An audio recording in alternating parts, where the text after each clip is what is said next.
రుణం మాఫీ లేదు, 2500 ఇస్తానన్నాడు, తులం బంగారం అన్నాడు, ఏది లేదు. మరి మీ ఎమ్మెల్యే యశస్విని రెడ్డి వస్తుంది ఎప్పుడు? ఎప్పుడు జానికా ఆ పిల్లలు కన్నదట, పిల్లలు కానీ అటే ఉన్నదట, రాలేదు.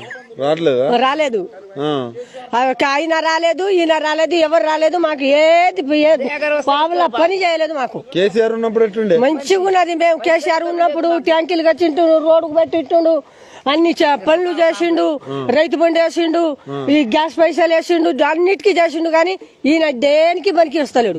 సంవత్సరం మళ్ళీ రైతు భరోసా ఇస్తా అన్నాడుగా, మీకు 15,000 ఇస్తా అన్నాడుగా. 15,000 లేదు, 5 పైసలు లేదు. కూలీలకు కూడా డబ్బులు ఇస్తా. మాకు కరువు పని పైసలు చేసిందే, ఇప్పుడు దాకా వేయలే ఇంతవరకు. ఎట్లా మరి ఇదంతా పరిస్థితి? ఇక ఎట్లా చేస్తారో ఈ లోకం అంతా. ఇంకా 4 ఏళ్ళు ఉండాలి మరి రేవంత్ రెడ్డి. 4 ఏళ్ల దాకా మేము చిప్ప